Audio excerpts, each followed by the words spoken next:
मैं नहीं बोल रही कि वो उम्दा टीचर्स नहीं है, बिल्कुल उम्दा टीचर्स हैं, लेकिन क्या पुरुष उम्दा टीचर्स नहीं है? जहां भी इमोशन और सेंसिटिविटी की बात आती है वहां पे पुरुषों को इनसेंसिटिव बोलते हुए उनको बाहर निकाला जा रहा है। ये गलत है।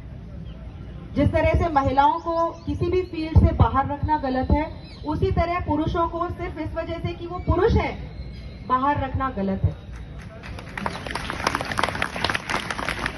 और अगर इनको लगता है कि नर्सिंग में पुरुषों का कोई काम नहीं है या सिर्फ बेड को इधर उधर करना काम है या जो स्ट्रेंथ वाली जो चीजें हैं सिर्फ उसी में पुरुषों का काम है, तो फिर आप नर्सिंग कॉलेजेस बंद कर दीजिए, आप नर्सिंग स्कूल बंद कर दीजिए पुरुषों के लिए।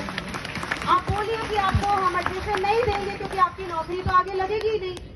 और ये एम्स से शुरुआत करिए। मेरे को जितने भी लोग इसके ऊपर डेडिकेटेडली काम कर रहे हैं उनसे जो मुझे पता चला, आप बाकी इंस्टीट्यूशंस भी इसी चीज को फॉलो कर रही हैं। तो जो मैं बोल रही हूँ कि रिवर्स डिस्क्रिमिनेशन को फॉर्मलाइज करा जा रहा है, क्योंकि लोगों को पता है कि कोई आवाज नहीं उठाएगा तो वो और बढ़ता जाएगा।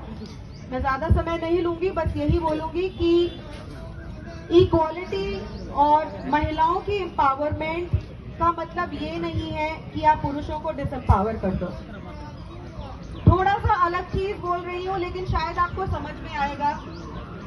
हर साल लाखों पुरुष जो है इंडिया में सुसाइड कर रहे हैं। हम लोग हर रोज ऐसे केसेस देखते हैं जहाँ पे झूठे मुकदमों की वजह से पुरुष आत्महत्या कर रहे हैं। अब तो हम लोग वो भी देख रहे हैं कि किसी इंसान का, आदमियों का मर्डर ही हुआ जा रहा है।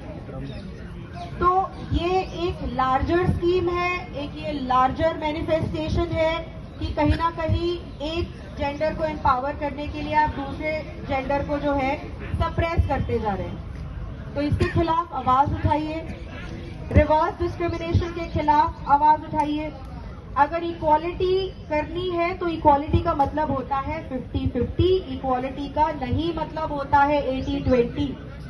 वो डिस्क्रिमिनेशन है, उसके खिलाफ मैं आप सब लोगों के साथ हूँ, मैं पूरी टीम के साथ हूँ।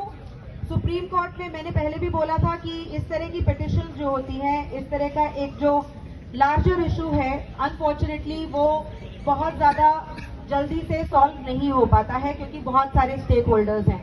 और जाहिर सी बात है कि अगर एम्स ने ऐसा रूल निकाला है तो उसको अपनी एड़ी चोटी का जोर लगाकर उसको बैक करेंगे। तो लड़ाई आसान नहीं है, लड़ाई एक बहुत बड़ी इंस्टीट्यूशन के खिलाफ है, लेकिन लड़ाई इंस्टीट्यूशन के खिलाफ नहीं है, लड़ाई रिवर्स डिस्क्रिमिनेशन के खिलाफ है। एम्स हमारी कंट्री की एक सबसे उम्दा इंस्टीट्यूशन में से एक है। मैं बहुत रिस्पेक्ट करती हूँ इस इंस्टीट्यूशन को क्योंकि ये जो काम कर रहे हैं वो बहुत अच्छा काम कर रहे हैं। हर जगह पे लोगों की जान बचा रहे हैं, लेकिन लोगों की जान बचाने में अगर इनको ये लग रहा है कि महिलाएं ज्यादा सेंसिटिव हैं और पुरुष कम सेंसिटिव हैं, तो ये इनसेंसिटिविटी है और इसको कॉल आउट करना जरूरी है। चाहे वो एम्स हो, चाहे हमारी आर्मी हो, चाहे हमारी सुप्रीम कोर्ट हो, चाहे हमारे मेंबर्स ऑफ पार्लियामेंट हो, चाहे हमारी पार्लियामेंट हो।